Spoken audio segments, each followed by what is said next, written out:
Mas há um Deus nos céus que revela os segredos. Ele revelou o que vai acontecer no fim dos dias.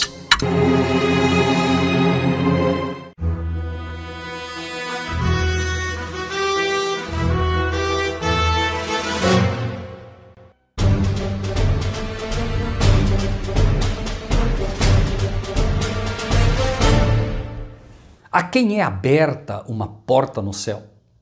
Depois dessas coisas olhei e eis que uma porta estava aberta no céu. Apocalipse 4:1.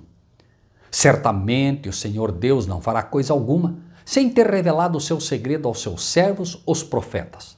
Amós 3:7. Diz a palavra de Deus: Filho meu, se aceitares as minhas palavras e esconderes contigo os meus mandamentos, para fazeres o teu ouvido atento à sabedoria e inclinares o teu coração ao entendimento, se clamares por conhecimento e por inteligência alçares a tua voz, se como a prata a buscares e como a tesouros escondidos a procurares, então entenderás o temor do Senhor e acharás o conhecimento de Deus. Provérbios 2:1-5. Este é e sempre será o verdadeiro tesouro de Deus, a sua palavra. Mas também é verdade que, porque onde estiver o teu tesouro, aí estará também o vosso coração. Mateus 6:21. O coração que, inspirado por Deus, se humilha na busca da palavra e tem o seu coração voltado a ela, vê a palavra de Deus como tesouro, mas o coração egoísta se volta para o dinheiro e seu coração vê apenas o dinheiro e as bênçãos materiais como seu tesouro. O capítulo 4 começa então mostrando uma porta aberta, e essa porta aberta é para aqueles que serão perseguidos pelo inimigo, perseguidos por Satanás. Para que possamos receber esta mensagem, que é uma mensagem forte, e para poder compartilhá-la, será necessária uma visão espiritual que pouquíssimas pessoas têm ou terão. A maioria dos professos cristãos de hoje estão, infelizmente, simplesmente perdidos, não sabendo no que creem, defendendo doutrinas babilônicas, imaginando que são doutrinas cristãs. Estão bebendo do rio que Satanás está lançando, águas sujas, o vinho de Babilônia.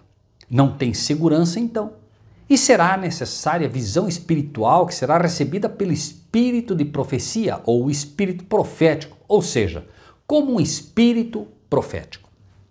Esta capacidade de ver o que os outros não estão vendo é a mesma que Jesus ofereceu quando falava por parábolas. No fim do seu ministério terrestre, Cristo passa a falar por parábolas. E agora, no fim de seu ministério celestial, Cristo nos fala através das profecias. Falando sobre a parábola da semente, que é a palavra de Deus, Jesus disse ao ser perguntado pelos discípulos: A vós vos é dado conhecer os mistérios do reino de Deus, mas aos outros por parábolas, para que vendo não vejam e ouvindo não entendam. Lucas 8:10. O Apocalipse, assim como as parábolas, está disponível a todos. Mas quando a pessoa abre o livro e vê, mas não enxerga, ouve, mas não entende, isto mostra claramente que ainda que ela professe ser um servo de Deus, não é, pois aos servos é dado conhecer e entender a palavra de Deus. Por termos esta necessidade de compreender as coisas que vão acontecer no futuro, por crer na promessa que nos é dada de que Deus nada fará sem antes comunicar o seu segredo aos seus servos, os profetas, devemos nos colocar em condição de entender aquilo que nos é dado. Todos esses dons que serão necessários para levar avante a mensagem do Evangelho verdadeiro, da verdade presente, são oferecidos aos servos de Deus. Mas para isso, é preciso que os servos assumam o dever da obediência.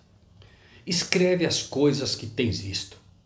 Sobe aqui e mostrar-te-ei as coisas que depois destas devem acontecer. Apocalipse 4:1. No livro de Apocalipse, capítulo 1, versículo 19, diz: Escreve as coisas que tens visto e as que são, e que as depois destas hão de acontecer. Em primeiro lugar, o Apocalipse começa com João escrevendo as coisas que estão no presente, as coisas que ficaram no passado e as coisas que estão no futuro. Vejamos o que acontece no versículo 10, 11 e 13. Eu fui arrebatado em espírito no dia do Senhor, e ouvi detrás de mim uma grande voz como de trombeta que dizia: Eu sou o Alfa e o Ômega, o primeiro e o derradeiro. E o que vês, escreve-o num livro e envia-os às 7 igrejas que estão na Ásia: a Éfeso, a Esmirna, a Pérgamo, a Tiatira, a Sardes, Filadélfia e a Laodiceia.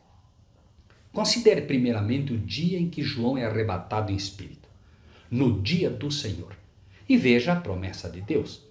Isaías 58, 13 e 14. Se desviares o teu pé do sábado, e chamares ao sábado deleitoso e santo dia do Senhor, digno de honra, então te deleitarás no Senhor e te farei cavalgar sobre as alturas da terra. Assim, João tem confirmada a promessa de Deus. No dia do Senhor e um dia de sábado, ele é elevado, arrebatado em espírito e levado ao local santo de Deus. É levado em espírito ao tabernáculo celestial, elevado sobre as alturas da terra, sendo honrado e beneficiado com luz, a qual a nenhum outro profeta antes dele foi dado. Diz o texto: Virei-me para ver quem falava comigo, e virando-me vi 7 castiçais de ouro, e no meio dos 7 castiçais um semelhante ao Filho do Homem, vestido até aos pés de uma roupa comprida e cingido pelos peitos com um cinto de ouro. João ouve uma voz como de trombeta, e quando ele se vira, vê 7 castiçais. Ele vê um homem vestido até os pés com uma veste comprida, ou vestes talares, dizem algumas versões. Nada na Bíblia é por acaso.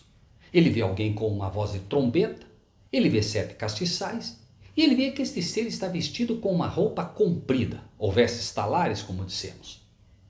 Esse ano em que ele vê tudo isso é o ano de 96 de Domiciano. E João está escrevendo que viu Cristo. Só que ele viu Cristo com voz de trombeta. E é mostrado para ele onde Cristo está. Foi mostrado para ele para que ele soubesse disso. Ou seja, para que João soubesse exatamente onde Cristo está. A Moisés é ordenado que construa um santuário, figura do que há no céu. Ou seja, Moisés deveria construir um santuário terrestre, mas deveria fazer o mais próximo possível do modelo do santuário celestial que lhe foi mostrado no monte. Este santuário terreno, tendo como figura o que existe no céu, havia o átrio, o santo e o santíssimo.